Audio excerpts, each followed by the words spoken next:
Uau, uau, que palavra tão abençoada.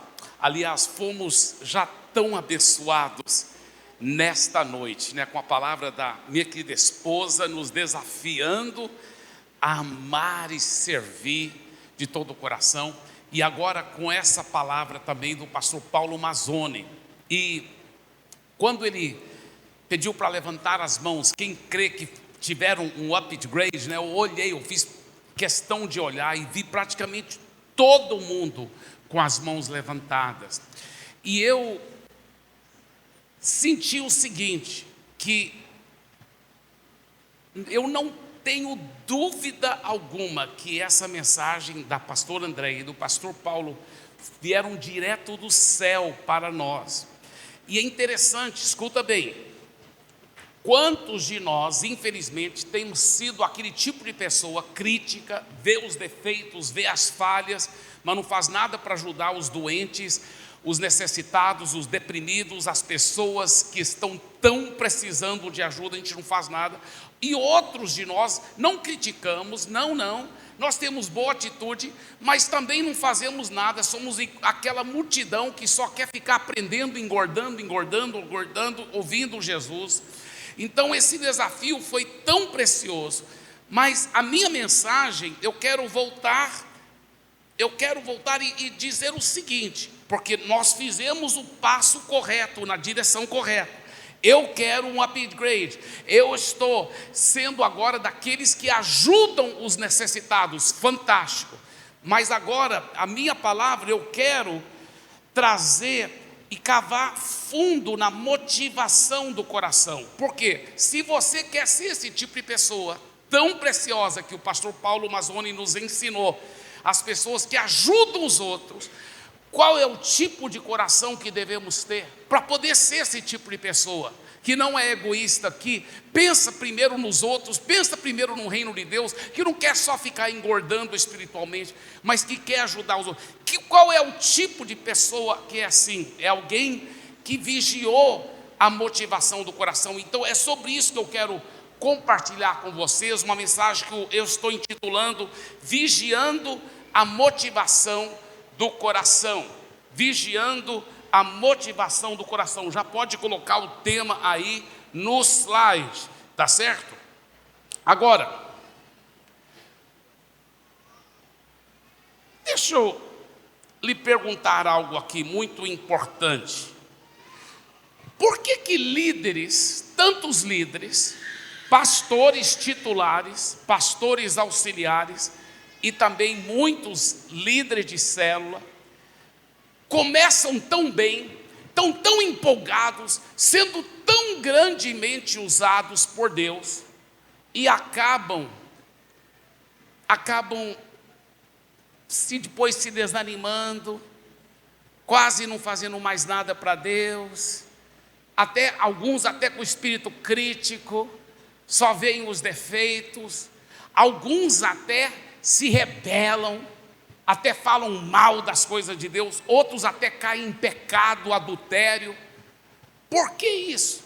Por que uma grande porcentagem de líderes cristãos tão apaixonados por Jesus, que estavam ganhando tantas almas, agora não estão ganhando nenhuma alma, não estão liderando nenhuma célula, estavam tão apaixonados antes? O que aconteceu?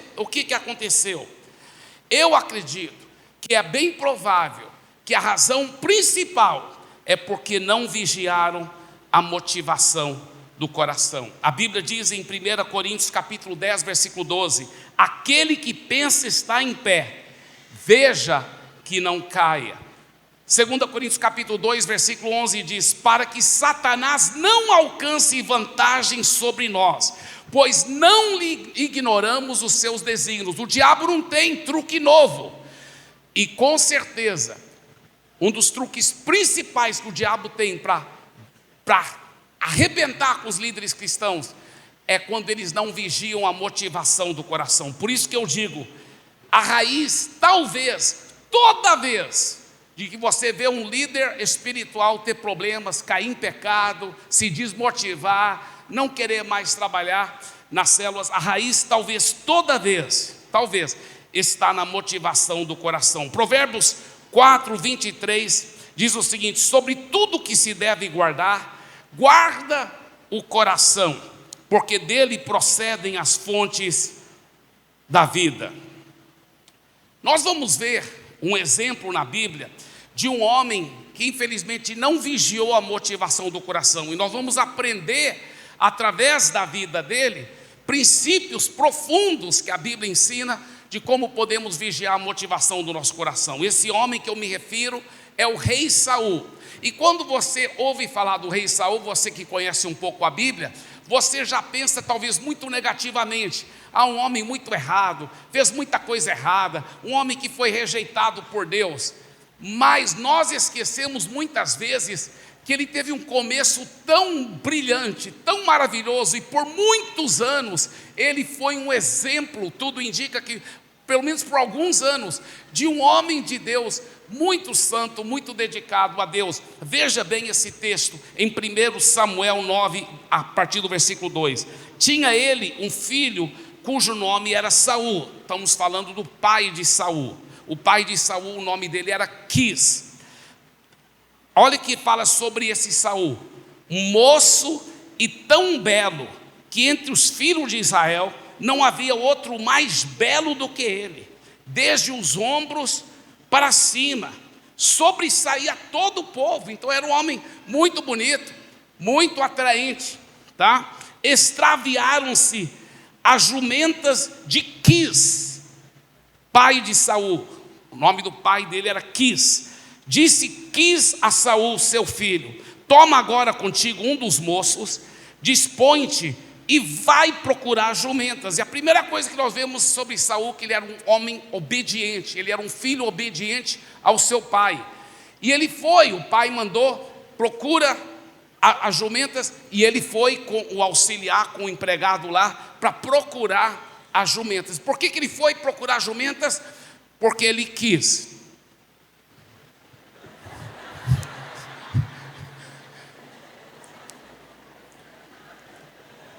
Continuando a leitura. Vindo eles então à terra de Zuf, Saul disse para o seu moço, com quem ele ia: vem e voltemos, não suceda que meu pai deixe de preocupar-se com as jumentas e se aflija por causa de nós. Olha só, a segunda coisa que nós vemos sobre ele: não somente era um filho obediente ao seu pai, ele era sensível às emoções do seu pai.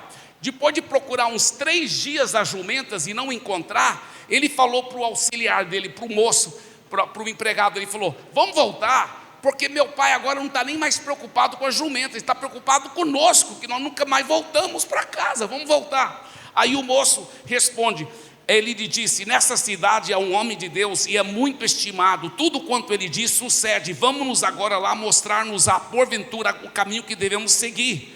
Então Saul disse ao seu moço: eis porém, se lá formos, que levaremos então aquele homem? Porque o pão de nossos alforjes se acabou, e presente não temos que levar o homem de Deus, que temos? O moço tornou a responder a Saul e disse: eis que eu tenho ainda em mãos 1/4 de siclo de prata, o qual darei ao homem de Deus para que nos mostre o caminho. Então quando Saul disse: vamos voltar, o moço ele falou: não, nós estamos bem pertinho aqui da cidade onde mora o grande profeta Samuel, vamos lá pedir ajuda dele, ele vai poder nos revelar onde estão as jumentas perdidas.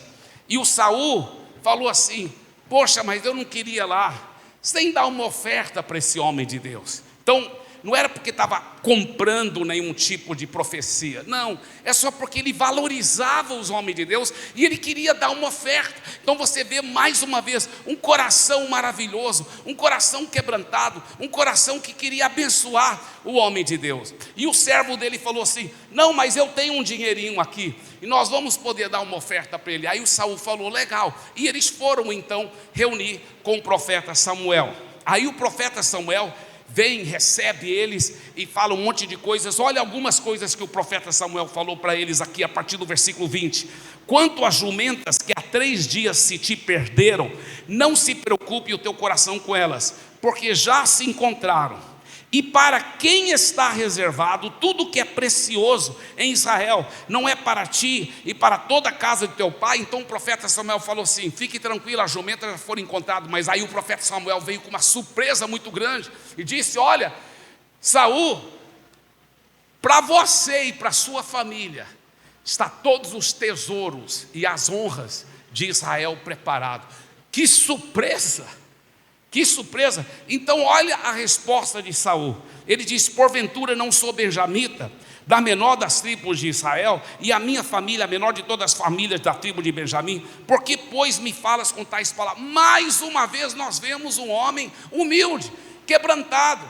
Ele não está tendo humildade falsa, não, é uma humildade honesta. Benjamim realmente era a menor tribo, a família dele era a menor família da tribo. Ele falou: quem sou eu? Eu sou um menino de uma família pequena, na tribo menor que existe. Quem sou eu? Por que o Senhor está falando com essas palavras para mim? Mas o profeta Samuel, realmente, olha o que ele fez, capítulo 10, versículo 1. Tomou Samuel um vaso de azeite e lhe derramou sobre a cabeça e o beijou e disse: não te ungiu porventura o Senhor por príncipe sobre a sua herança, o povo de Israel? Então agora ele é ungido, o rei, ungido do Senhor. Então nós vemos um homem quebrantado, um homem espiritual, um homem humilde, um homem obediente ao seu pai, um homem sensível, um homem que honrava os homens de Deus, e um homem agora ungido do Senhor. E olha versículo 6: o Espírito do Senhor se apossará de ti e profetizarás com eles, e tu serás mudado em outro homem. E olha a continuação, versículo 9 a 10. Sucedeu, pois, que virando-se ele para despedir-se de Samuel, Deus lhe mudou o coração. E todos esses sinais se deram naquele mesmo dia. Chegando eles a Gibeá, eis que um grupo de profetas lhe saiu ao encontro. O Espírito de Deus se apossou de Saul e ele profetizou no meio deles. Então nós vemos agora um homem não só ungido, um homem cujo coração foi mudado, transformado, um homem apaixonado por Deus, um homem que profetiza, um homem apossado pelo Espírito Santo de Deus. Agora, quando ele e o servo chegam na casa deles, a parentela está tudo preocupada. Já fazia 3 dias que o filho deles, não tinha chegado, e estão tudo preocupados. Quando o Saul e o auxiliar chegam em casa, toda a família vem. Eles estão tão aliviados, tão felizes. E aí o tio de Saul, olha só, versículo 14, o tio de Saul, ele pergunta a ele e ao seu moço: aonde fostes? Ele respondeu: nós fomos buscar jumentas, e vendo que não apareciam, fomos a Samuel. Então disse o tio de Saul: conta-me, peço-te, que é o que vos disse o grande profeta Samuel? O que ele disse para vocês? Respondeu Saul a seu tio: informou-nos de que as jumentas foram encontradas, porém com respeito ao reino de que Samuel falara, não lhe declarou. Olha só o coração desse cara. O profeta Samuel não só falou: as jumentas vão encontrar, ele falou: você vai se tornar o rei dessa nação. Mas quando o tio pergunta: o que o profeta falou para você? Olha a humildade dele. Ele só falou: o profeta falou que as jumentas foram encontradas. Ele não contou a outra parte. Quando eu li isso, eu pensei: eu tenho muito que crescer. Porque honestamente, se fosse eu acho que quando o tio perguntasse assim: o que é que o profeta falou? Bem, eu não ia nem te dizer, mas já que você está perguntando, ele falou que eu ia ser o rei, sobre Israel. Eu acho que minha carne ia querer falar isso com toda honestidade. Mas esse homem foi tão humilde que ele falou: não, o profeta, ele não falou só, ele falou: o profeta nos contou que as jumentas foram encontradas. Que humildade! Agora olha o versículo 22 em diante. Deixa eu explicar o contexto aqui. Chegou o dia para agora o profeta Samuel anunciar para toda a nação de Israel quem seria o novo rei, o primeiro grande rei de Israel.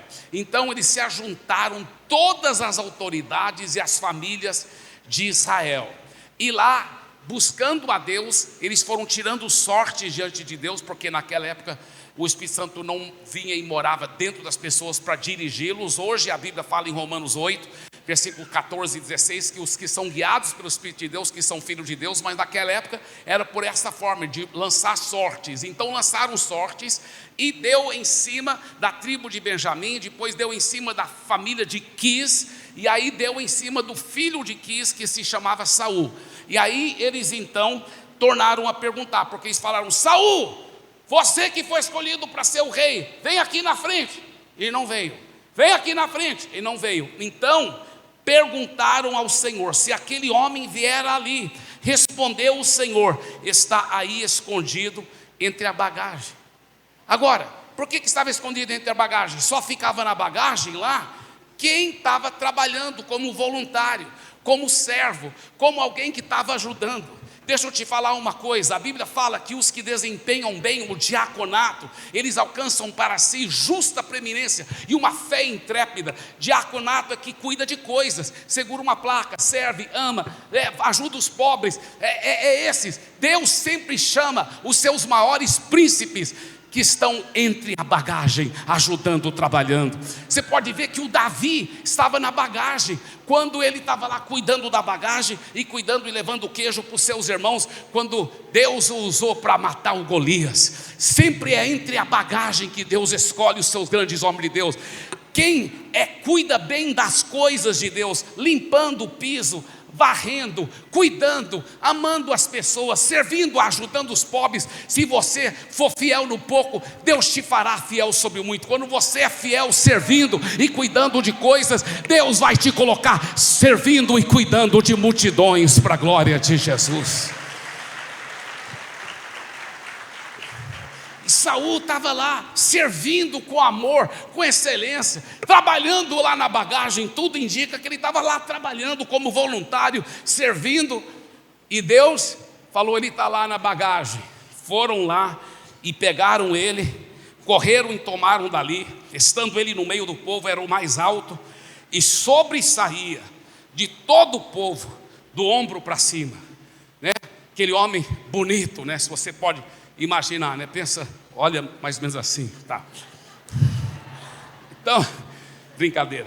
Então disse Samuel a todo o povo: vedes e a quem o Senhor escolheu, pois em todo o povo não há nenhum semelhante a ele. Então todo o povo rompeu em gritos, exclamando: viva o rei! Declarou Samuel ao povo o direito do reino, escreveu no livro e o pôs perante o Senhor. Então despediu Samuel todo o povo, cada um para sua casa. Também Saul se foi para sua casa. Olha só, ele acabou de ser agora declarado publicamente o rei. O que ele fez? Ele foi para sua casa. Não falou: não, agora que eu sou rei, vocês vão fazer isso e vão fazer aquilo. Não, ele foi para sua casa. Olha a humildade dele. Foi para sua casa, Gibeá. E foi com ele uma tropa de homens cujo coração Deus tocara. Mas os filhos de Belial quer dizer os filhos daquele que não presta para nada, como se fossem os filhos do diabo, disseram: como poderá esse homem salvar-nos? E o desprezaram e não lhe trouxeram presentes. Porém Saul se fez de surdo. Deixa eu te falar uma coisa: os homens que são verdadeiramente humildes e quebrantados, eles são desprezados pelos filhos de Belial. Porque os filhos de Belial querem um dominador, querem um ditador, querem alguém orgulhoso, arrogante, governando sobre eles.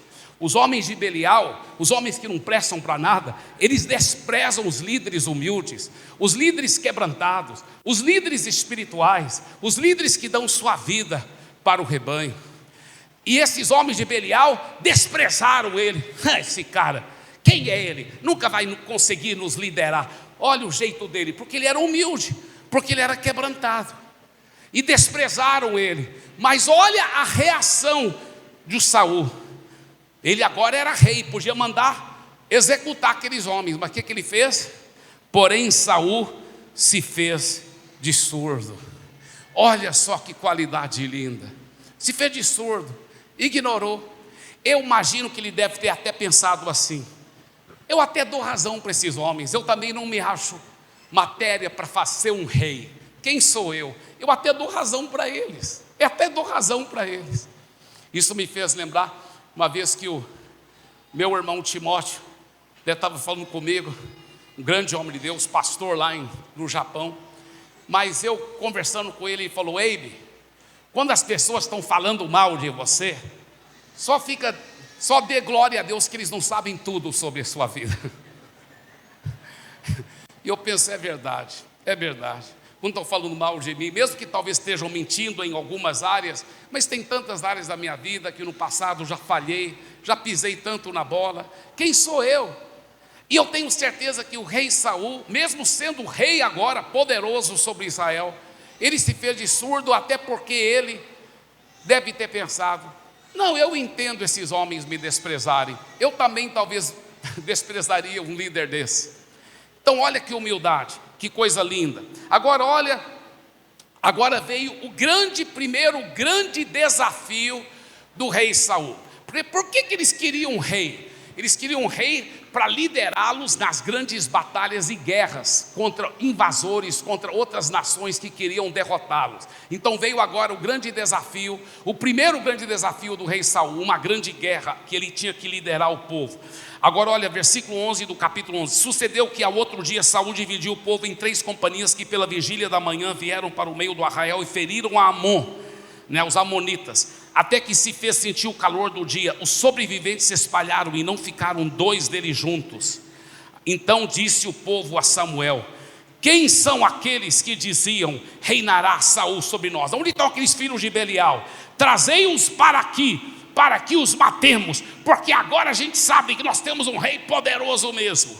Porém Saul disse: hoje ninguém será morto, porque no dia de hoje o Senhor salvou a Israel. Não foi eu que salvou, foi o Senhor. Olha que nobreza. Ele falou: não, eu perdoo aqueles homens, ninguém vai ser morto, porque quem deu a vitória não foi eu, não foi o rei Saul, foi o Senhor. Eu acho que o profeta Samuel ficou tão feliz com o discípulo dele, sorriu. E aí Samuel fala assim: vinde, vamos a Gilgal e renovemos ali o reino. E todo o povo partiu para Gilgal, onde proclamaram Saul seu rei perante o Senhor, a cuja presença trouxeram ofertas pacíficas. E Saul muito se alegrou ali com todos os homens de Israel. Olha que simplicidade. Você sabe como os israelitas fazem aquelas danças judaicas, e ele lá dançando no meio deles, se alegrando, como um homem lá no meio deles. Que coisa linda. Agora, a triste realidade, gente, que esse homem que começou tão bem, teve um final tão trágico. Você sabe que ele no final ficou endemoniado, e ele foi um suicida. Foi muito triste. Como que um grande homem de Deus, que começou tão bem, podia terminar endemoniado e suicida? Como? Vitórias e elogios inflaram o ego e sutilmente mudaram a direção do coração do rei Saul. Em outras palavras, foi desfocado a motivação do coração de Saul. Veja essa história muito interessante em 1 Samuel, a partir do versículo 17 do capítulo 15. Prosseguiu Samuel: porventura, sendo tu pequeno aos teus olhos, não foste por cabeça das tribos de Israel, e não te ungiu o Senhor rei sobre ele? Antes de continuar a leitura, deixa eu só te dar o contexto aqui. Agora houve um outro desafio, onde Deus mandou matar todo mundo dessa vez, porque aquelas gerações iam perpetuar muitas maldições para toda a humanidade. Então, para salvar a humanidade e a terra daquelas maldições horríveis, porque esse povo, eles estavam sacrificando os seus filhos e matando e queimando os seus filhos nos altares, e aquela maldição ia ficar se perpetuando, porque Jesus não havia morrido, ressuscitado ainda pelos pecados das pessoas. Então, para poder evitar a maldição de acabar com toda a humanidade, Deus falou: então isola e mata todo mundo. Tem que matar todo mundo, inclusive os animais. Até os animais estavam apodrecidos. Tinha que matar todos os animais e todos os seres humanos daquela coisa. Então Saul foi e obedeceu quase tudo. O povo chegou e falou assim: sei, Saul, para que matar todos esses animais? Tem alguns animais que são o que os judeus chamam animais puros, que podem ser sacrificados para Deus. Olha, ovelhas, bois, carneiros. Então vamos separar esses animais. Eles vão morrer de qualquer forma, mas nós vamos sacrificar para Deus, porque aí nós não temos que pegar dos nossos animais para sacrificar para Deus. E tem mais, Saul, todo o resto pode matar. E Saul falou, todo o resto quase, só o rei que não. Por quê? Porque naquela época o rei saboreava o prazer, que eles tinham esse costume, depois de derrotar um outro rei, eles colocavam o rei derrotado no chão, em correntes, e o rei vitorioso colocava o pé em cima da cabeça dele e erguia a espada, e todo o povo gritava e ia ao delírio. Então Deus falou para matar todos. Ele matou todos os seres humanos, exceto o rei, porque ele queria ter ainda esse prazer, esse delírio. Agora, veja bem, Samuel vem, o discipulador dele, o líder dele, o profeta, vem e detona de uma forma que parece até dura demais, com toda honestidade, parece que ele está sendo duro demais. Olha o que o Samuel diz. Prosseguiu Samuel, porventura, sendo tu pequeno aos teus olhos, não foste por cabeça das tribos de Israel, e não te ungiu o Senhor rei sobre ele? Enviou-te o Senhor a este caminho e disse, vai, destrói totalmente esses pecadores, os amalequitas, e peleja contra eles até exterminá-los. Por que, pois, não atentaste à voz do Senhor, mas te lançaste ao despojo, e fizeste o que era mal aos olhos do Senhor? Então disse Saul, pelo contrário, eu dei ouvidos à voz do Senhor e segui o caminho pelo qual o Senhor me enviou, e eu trouxe Agag, o rei de Amaleque, mas todos os outros amalequitas eu os destruí totalmente. Mas o povo tomou do despojo ovelhas e bois, o melhor do designado à destruição, para oferecer ao Senhor, o teu Deus, em Gilgal, viu? É para oferecer para teu Deus aí, viu, Samuel? Porém Samuel disse, tem porventura o Senhor tanto prazer em holocaustos e sacrifícios, quanto em que se obedeça a sua palavra? Eis que obedecer é melhor do que o sacrificar, e o atender é melhor do que a gordura de carneiros, porque a rebelião é como o pecado. Olha, chama o cara de rebelde. A rebelião é como o pecado de feitiçaria, e a obstinação é como a idolatria e culto a ídolos do lar. Visto que rejeitasse a palavra do Senhor, ele também te rejeitou a ti, para que não sejas rei. Então disse Saul a Samuel, pequei, pois transgredi o mandamento do Senhor e as tuas palavras, porque temi o povo e dei ouvidos à sua voz. Agora, pois, te rogo, perdoa-me o meu pecado e volta comigo para que adore o Senhor. Porém Samuel disse a Saul, não tornarei contigo, visto que rejeitaste a palavra do Senhor. Já ele te rejeitou a ti, para que não sejas rei sobre Israel. Virando-se Samuel para se ir, Saul segurou pela orla do manto, e este se rasgou. Então Samuel lhe disse, o Senhor rasgou hoje de ti o reino de Israel, e o deu ao teu próximo, que é melhor do que tu. Também a glória de Israel não mente, nem se arrepende, porquanto não é homem para que se arrependa. Gente, com toda honestidade, parece que o discipulador aqui pegou pesado demais. O homem está arrependendo, está pedindo perdão, e ele fica, não, e não vai, pronto. Vamos pensar, parece que ele está sendo duro demais. Agora escuta bem, aqui está o segredo. Deus conhece o coração. Deus conhece o coração. Escuta bem que eu vou dizer aqui está o princípio. Se você não vir isso, talvez você não vai entender todo o princípio. O Saul, vitória após vitória, o povo elogiando, aplaudindo, ele começou a criar um apetite mórbido para as glórias, para as honras. Ele começou a querer isso. Veja os próximos versículos agora, olha só. Então disse Saul, pequei, honra-me, porém agora, diante dos anciãos do meu povo e diante de Israel, e volta comigo para que adore o Senhor teu Deus. Escuta bem, preste bem atenção. Eu vou ficar lendo, mas antes de eu ficar lendo, escuta bem, isso aqui é muito profundo. O Saul, vitória após vitória, elogios, aplausos, porque quando Saul primeiro começou a ser rei de Israel, ele só pensava uma coisa: eu quero fazer isso para a glória de Deus, para ajudar a minha nação, para servir o povo e para servir a Deus. Então a motivação dele era pura, tudo indica que era muito pura. Mas na medida que os elogios vieram, a glória veio, a honra, ele continuou fazendo para a glória de Deus, mas também para a glória dele. Aos poucos a motivação do coração dele começou a ficar desfocado. Agora ele fazia as coisas para a glória de Deus, mas também para a glória dele. E escuta bem, muitos de nós, pastores, supervisores, líderes de célula, caímos nesse mesmo erro.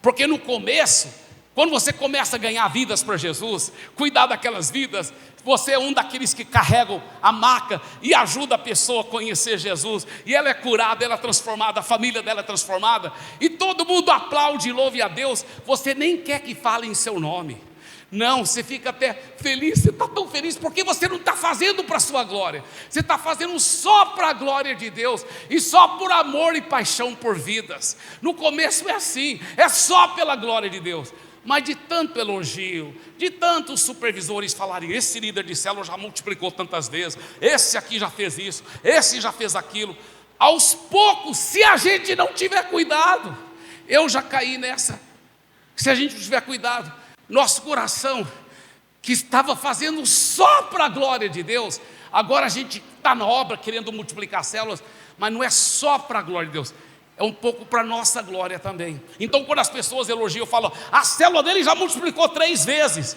aí você fala assim, amém, glória a Deus, mas no fundo você pensa, poxa, você não viu nada, minha célula vai multiplicar muito mais vezes, aí que eles vão ver mesmo. Está um silêncio nessa igreja presbiteriana. Escuta bem, isso é muito sério. Isso já aconteceu quantas vezes comigo. Eu tive que arrepender profundamente, porque a motivação do meu coração não estava mais certo, não estava tão puro. Por isso que gera essas atitudes de multidão que bloqueia os outros querendo ver Jesus, que gera uma atitude crítica, porque não vigiou a motivação do coração. E aí, quando o Saul disse, não, Samuel, tudo bem, eu pequei, mas Samuel, me honra agora diante das autoridades, estão tudo esperando lá, Samuel, agora é o meu momento, Samuel, você não vai tirar esse momento, se eu chegar lá sem você, eu vou estar descreditado, você tem que estar comigo, porque nós vamos lá, nós vamos fazer a adoração, tudo certinho, eu vou pegar o rei, vou pôr o pé na cabeça dele, vou levantar, tudo aquilo, Samuel, você tem que ir, Samuel, honra-me agora.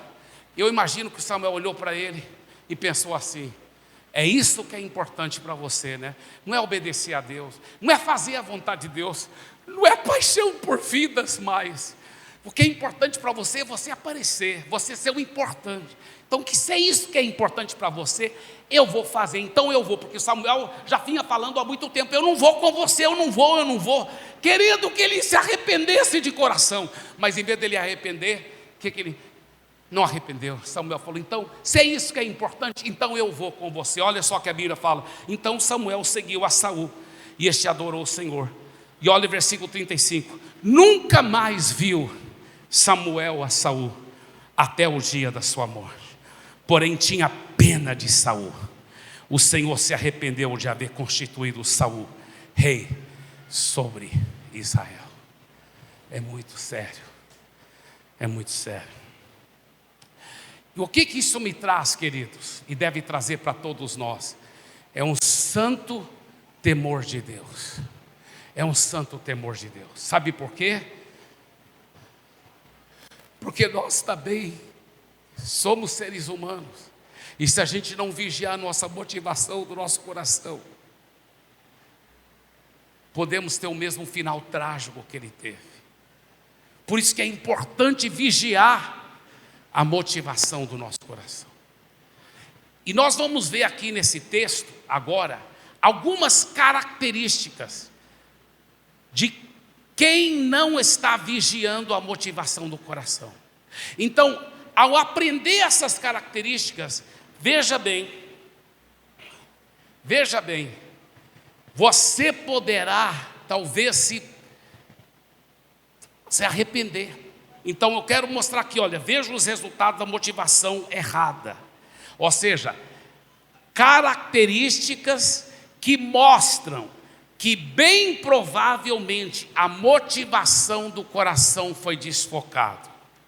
A Bíblia diz: enganoso é o coração. Então, gente, você acha que Saul sabia? A minha motivação não é pura mais, eu não estou fazendo as coisas só para a glória de Deus. Não, ele ainda achava que estava fazendo tudo para a glória de Deus. E aí que a gente tem que vigiar muito. Então essas características que eu vou relatar aqui, escuta bem, se você perceber alguma dessas características em você, isso é uma luz amarela piscando, uma luz vermelha piscando, te alertando que talvez a motivação do seu coração começou a ficar desfocado, ou talvez te mostrar que no passado a motivação do seu coração já ficou desfocada. Tá, então veja bem, a primeira característica é essa aqui, olha: desobediência sutil às autoridades. Então, você já viu aquele tipo de pessoa que você fala para aquela pessoa, amado, né, um liderado, que você fala, amado, faz assim, assim, assim. Ele faz assim, assim e quase assim, mas muda só um pouco. Você já viu esse tipo de pessoa? Foi o que Saul fez. Ele obedeceu tudo que Deus disse através do seu líder Samuel, quase tudo, mas mudou algumas coisas. Já viu esse tipo de pessoa? Quando uma pessoa age assim, é bem provável que a motivação do coração dela já está começando a ficar desfocada.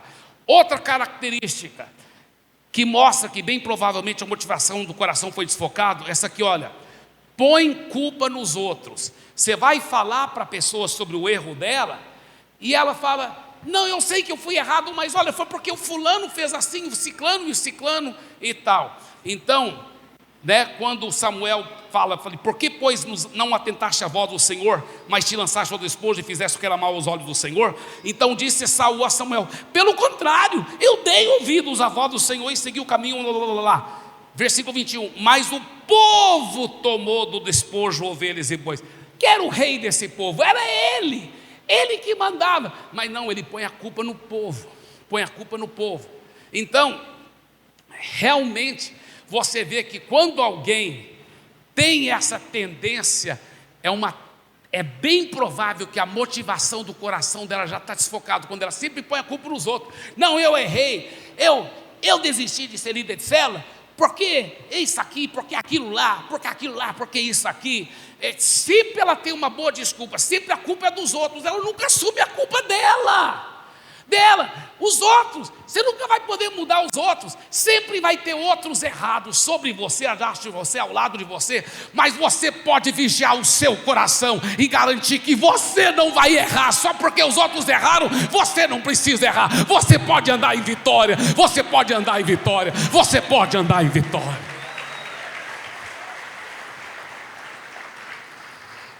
Terceira característica que demonstra um coração que bem provavelmente ficou desfocado, olha só: muito sacrifício, mas coração rebelde. Muito sacrifício, mas coração rebelde. Olha só, porém Samuel disse, tem porventura o Senhor tanto prazer em holocaustos e sacrifícios, quanto em que se obedeça a sua palavra? Eis que obedecer é melhor do que o sacrificar, e o atender melhor do que a gordura de carneiros, porque a rebelião é como pecado de feitiçaria, e a obstinação é como idolatria e cultos a ídolos no lar. Escuta bem, isso aqui é um princípio muito profundo. Muitas vezes as pessoas estão com muito sacrifício, trabalhando muito, dia e noite, estão envolvidos na igreja até o pescoço, mas lá no fundo o coração está rebelde. E quando só estão eles juntos lá ao redor da mesa, a serpente sai da boca, falam mal de todo mundo, falam mal dos outros, falam mal desse, falam mal daquele. É horrível. Isso é um sinal bem seguro que a motivação do coração já foi desfocada. Muito sacrifício, muito trabalho, mas um coração rebelde. Sabe, deixa eu contar uma experiência que eu tive. Vocês sabem que muitos já ouviram essa história, então eu não vou contar os detalhes, mas eu, como solteiro, eu tive problemas bem sérios. E a história cumprida, eu finalmente tive a graça, só pela misericórdia de Deus e por causa de líderes tão amorosos e humildes e espirituais, eu acabei me abrindo com meu discipulador na época, que era o pastor Lucas. E eu confessei, eu como solteiro, pecados de namoro impuro, de masturbação, de pornografia. Foi horrível. E eu, então, saí do ministério por um período e Deus me tratou profundamente. Profundamente. A história é muito comprida, né? Eu, como solteiro, lutei e sofri anos para vencer. Mas eu até acho que o pastor Lucas era para ter me tirado do ministério antes. Hoje eu entendo isso assim, eu não entendia todos esses princípios na época. Mas, quando eu voltei para o ministério, realmente aqueles pecados mais graves nunca mais voltei a cometer e fui andando em vitória. E como solteiro, Deus me deu vitória sobre todos esses pecados e ainda andei em vitória por alguns anos antes de casar. Casei andando em santidade e até hoje estou andando em santidade, só pela misericórdia de Deus, mas até hoje eu estou debaixo de cobertura, até hoje eu sou transparente com o meu discipulador, até hoje eu não escondo nada, nem da minha esposa e nem do meu discipulador, não escondo nada, porque eu aprendi que nós não devemos só confessar os pecados, nós devemos confessar até as tentações. Não é pecado ser tentado, até Jesus foi tentado, mas eu aprendi que se eu confessar as tentações, eu nem vou cair no pecado, vou andar em vitória. Eu vou vencer o pecado antes de cair nele. Então eu vivo assim, transparente, com meu líder, pastor Paulo Jeff, com a minha esposa querida. Agora, escuta bem, veja bem, eu estava agora casado, andando em santidade, nós não tínhamos filhos ainda, mas andando em santidade, e aí meu irmão Lucas foi para a glória, e aí foi decidido, e eu também fui um dos que decidi isso, né? Um dos que concordei, não foi eu que decidi, mas um que concordei, que o nosso novo líder deveria ser pastor Paulo Jeff, que era o vice-presidente da Missão Paz, e quando o Lucas, que era o presidente, foi para a glória, então o vice-presidente assumiu, e eu tinha certeza que era a escolha correta e certa. Então o meu novo discipulador era o pastor Paulo Jeff. Muito bem. Aí Lucas morreu e foi para a glória. Irmãos, algo aconteceu no mundo espiritual. E eu não me toquei que tinha alguma coisa a ver com ele morrendo, indo para a glória. Eu nem me toquei isso. Mas eu comecei a ser assaltado com tentações muito mais fortes do que antes. Muito mais fortes. Eu não caí nelas, graças a Deus. Mas tentações bem fortes. Eu não voltei a olhar pornografia, nada disso. Mas andando na rua, olhando, eu comecei a não ter tanto controle com meus olhos, com meus pensamentos, e eu comecei a clamar a Deus. Eu falei: Deus, eu já vi esse filme antes, se eu não vencer agora com meus olhos e meus pensamentos, eu sei que eu vou cair, então tenha misericórdia de mim. E eu chorei. Eu lembro que eu estava numa convenção muito grande, lá em Goiânia, e a pastora Valnice Milomes tinha pregado aquele dia, e foi um fogo, e no final da pregação dela, todo mundo foi orar, e oraram bem alto, bem alto. E eu aproveitei, eu ajoelhei, e gritei a Deus, falei: Deus, por favor, tenha misericórdia de mim. E aquela noite eu tive uma visão. Eu não sei se eu estava acordado ou dormindo, mas eu acho que eu estava acordado. Mas eu nunca vou esquecer a visão. Nessa visão, eu vi eu feliz debaixo de um guarda-chuva, e alegre e feliz.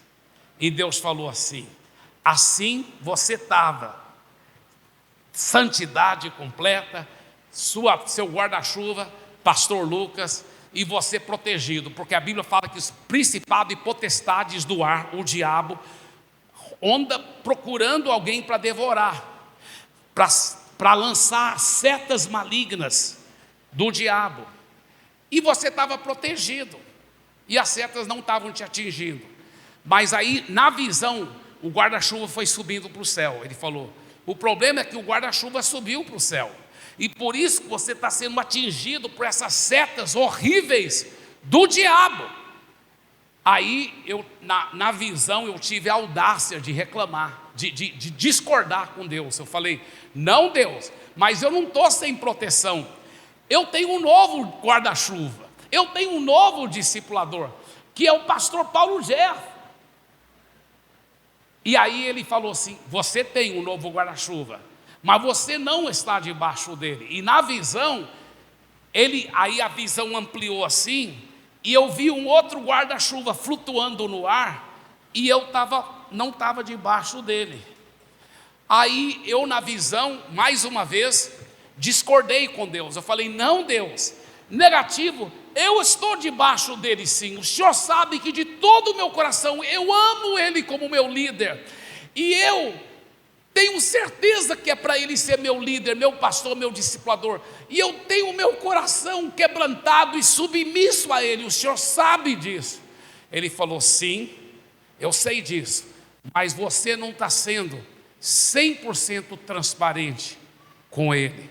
Porque eu me abria completamente com Lucas, mas agora que eu estava com um novo líder, eu não me via na necessidade de falar todos os detalhes para ele. Quando Deus me falou isso, Deus falou: você não está sendo 100% aberto com ele, não está sendo 100% transparente. Eu falei: meu Deus. Aí eu acordei, ou eu não sei se eu acordei da visão, eu acho que eu estava acordado, mas aí a visão sumiu, e eu falei: é isso. E naquele mesmo dia, lá naquela conferência, no intervalo da conferência, né, eu e ele falamos inglês, e eu falei: Paulo, tem que falar com você. Você lembra aquele dia, né, pastor Paulo? E eu comecei a vomitar lá, e falar: eu estou sendo tentado, meus olhos assim, e com meus pensamentos assim, Paulo, falando, eu falando em inglês, mas tinha muita gente ao redor, era o intervalo, e o diabo pôs na minha mente essa mentira, né? E aí, alguém que entenda inglês vai ouvir seus podres aí, e eu pensei: até se estiverem entendendo, eu não estou nem aí, porque é daqui para trás, porque daqui para frente, até nessas áreas, eu vou andar em vitória e graça, para a glória de Jesus. E Deus é minha testemunha. Isso já fazem muitos, foi antes da Priscila nascer. Então, fazem muitos e muitos anos. A Priscila agora tem 28 anos de idade. Deus que é minha testemunha, nesses 29 anos para cá, nunca parei de ser 100% transparente. E tem mais, eu só vejo em todas as áreas da minha vida, só crescendo. Agora, por que ele diz aqui que alguém que não está debaixo da proteção é como o pecado de feitiçaria? Por quê? O que o macumbeiro, o feiticeiro faz? O que ele faz? Com todo o carinho que eu falo, se tiver um macumbeiro, o nome de Jesus vai converter, aleluia. Mas escuta bem, com todo o carinho, nós que conhecemos a palavra, sabe o que o feiticeiro faz? O que o feiticeiro faz? Ele fica batendo no batuque, não é mesmo? Uga, buga, uga, buga. Uga, buga, uga, buga. E aí, o que ele está fazendo? Atraindo demônios, não é mesmo? Atraindo demônios. Aí o demônio possui alguém fica... Aí eles falam: pegou santo, mas nós sabemos que pegou demônio, atraiu o demônio. Quando você não está debaixo de uma proteção, o que você está fazendo? O diabo, as principados e potestades que estão procurando alguém para devorar, é como se você estivesse falando: pode vir me pegar. E é o mesmo pecado da feitiçaria. E você está atraindo demônios sobre a sua vida, sobre a sua família, do mesmo jeito. Já pensou nisso? Por isso que ele diz como isso é sério. Agora, outra característica de alguém cujo coração, a motivação do coração ficou desfocado, é o arrependimento falso. Arrependimento falso. Escuta bem. Então disse Saul a Samuel: pequei, pois transgredi o mandamento do Senhor e as tuas palavras, porque temi o povo e dei ouvidos à sua voz. Agora, pois, te rogo, perdoa-me o meu pecado e volte comigo para que adore o Senhor. Você notou uma coisa aí?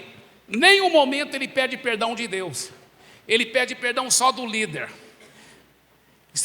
Esse é um arrependimento somente horizontal. Nós devemos pedir perdão da esposa, dos filhos, do líder, do liderado. Toda vez que a gente erra contra alguém, devemos pedir perdão. Mas o principal que deve nos preocupar é o coração de Deus. O arrependimento que é somente horizontal é um arrependimento falso. O arrependimento verdadeiro, ele inclui o horizontal, mas acima de tudo ele é o vertical. O rei Davi, em Salmo 51, versículo 4, quando ele estava arrependendo dos pecados horríveis, ele tinha cometido adultério, assassinato. O que ele diz em Salmo 51, versículo 4? Contra ti e contra ti somente eu pequei. Davi estava preocupado com o coração de Deus. Coração de Deus. Deixa eu te falar uma coisa. Quantos líderes de célula, quando começaram a trabalhar, era só paixão por Jesus, paixão pelas vidas. Eles nem faziam questão de aparecer. Mas depois eles querem ficar agradando o líder. Aí falha: me perdoe, meu líder, me perdoe. Cara, você não deve preocupar tanto em bajular o líder. Você deve preocupar com o coração de Deus. Se você está machucando ou não o coração de Deus. Contra ti somente eu pequei. Arrependei, pedi perdão. Vertical. Quinta característica que mostra que bem provavelmente a motivação do coração foi desfocado: desejo sutil de receber honra. Então disse Saul: pequei, honra-me, porém, agora. Deixa eu falar uma coisa para vocês. Deus, eu lembro, e até hoje a gente tem que ficar vigiando isso. Obviamente somos seres humanos, mas eu lembro quando Deus tratou bem profundamente no meu coração isso. Eu pastoreando aqui em Santarém, né? Você sabe que eu pastorei 24 anos aqui. E eu pregava no domingo, e Deus usava aquilo, e as pessoas comentando, e a transformação de vidas. E eu falava: toda a glória seja dada a Jesus. Nem fala no meu nome, fala em Jesus. Eu estou feliz com o que Jesus está fazendo. Mas aí, um dos domingos, talvez eu pedi a um dos meus copastores para pregar. E é claro que eu queria que meu copastor pregasse com sucesso. Então ele começava a pregar, e eu estava lá, elogiando. Yes, amém, vai. Eu feliz que estava pregando bem. Mas de repente começou a pregar bem demais. Todo mundo aplaudindo, gritando. E eu ainda por fora aplaudindo, mas por dentro meu coração errado, falando assim: menos. Eu sei que só eu, né, que passei por isso. Nunca você passou por isso.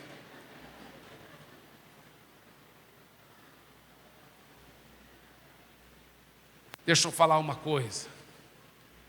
Sabe o que nós podemos fazer?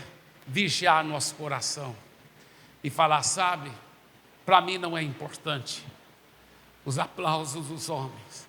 Eu quero agradar a Deus. Talvez o meu supervisor está elogiando tanto aquele outro líder de célula, e eu já multipliquei muitas vezes mais. Mas o outro que está recebendo toda a honra, e você deve dizer: glória a Deus, isso é melhor para mim, porque se eu não estou recebendo o galardão aqui na terra, eu vou receber lá no céu. Eu não estou fazendo para agradar homens, eu estou fazendo para agradar a Deus. Eu estou fazendo para agradar a Deus, é para agradar o Senhor.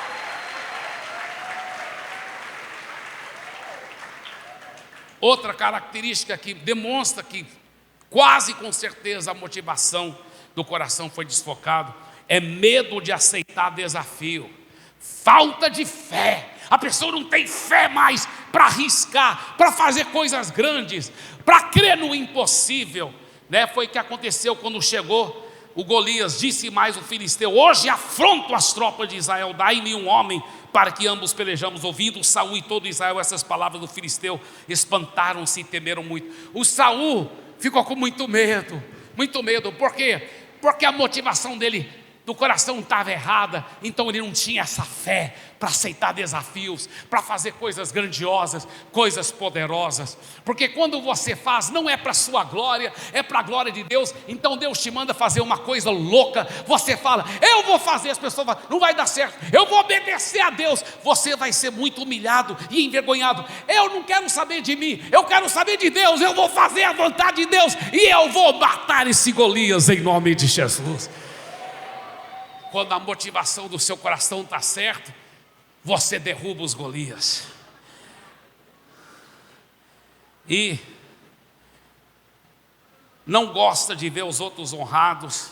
Eu não vou ler toda a história, mas você sabe, as israelitas, as moças, começaram a falar: Saul matou seus milhares e Davi suas dezenas de milhares. Saul ficou literalmente endemoniado. E falando nisso, essa outra característica de um coração desfocado, entrada de demônios. No dia seguinte, o espírito maligno da parte de Deus se apossou de Saul. E por fim, a morte trágica. Eu não vou ler todo o texto sobre a morte trágica dele, mas ele tentou suicídio. Veio um homem, chegou lá também para acabar com a história, mas é muito triste, trágico, porque ele não se arrependeu. Por que o Samuel estava sendo tão duro com ele? Sabe por quê? Que o Samuel ainda estava crendo que ele ia arrepender, que ele ia dizer: Samuel, eu pequei contra Deus, eu preciso pedir perdão a Deus, mesmo que eu não seja rei mais, isso não é o mais importante para mim. O mais importante é que eu não quero machucar o coração do meu Deus. Aí ele nunca teria tido esse fim tão trágico. Existe uma solução, pastor Eibe, para alguém cujo coração ficou desmotivado, com a motivação errada, a motivação desfocada. Talvez, eu até falo isso com muito carinho, talvez tenha pessoas aqui que você sabe, ao analisar, você vê que você enquadrou-se aqui. Existe uma solução? É claro que existe. São 4 princípios muito fortes, preste atenção. Número 1, reconhecer que infelizmente muitas vezes houve a motivação errada. Tem que ser humilde e reconhecer isso. Segunda coisa, arrependimento profundo. Arrependimento profundo. Se quebranta, chora, se quebranta. Arrependimento profundo. Não vou poder aprofundar nesse item, mas é muito importante. Número 3, receba o perdão.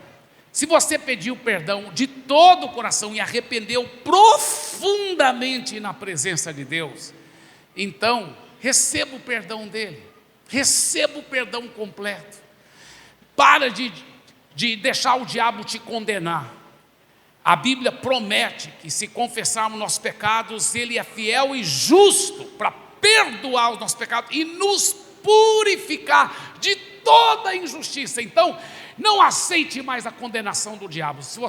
Eu já desfoquei a motivação do meu coração muitas vezes, mas eu arrependi profundamente e falei, eu nunca aceito isso, eu peço perdão a ti, ó Deus, e Ele me perdoou, tá? E a quarta coisa, induzir o seu coração a ter a motivação correta.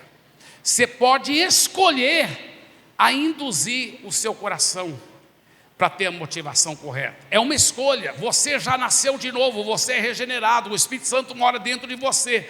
Então, em Cristo, você pode dizer, Deus, a partir de hoje, não faço as coisas para as pessoas me notarem, não quero a honra dos homens, não quero a glória deles, eu quero a sua glória, eu estou fazendo agora só por amor ao Senhor e por amor às vidas, só por isso, não mais por amor a Deus, por amor às vidas e também para eu ganhar alguma coisa com isso. Não, eu não aceito, eu estou induzindo meu coração para fazer as coisas só por amor ao Senhor e por amor às vidas. Fiquem em pé, por favor.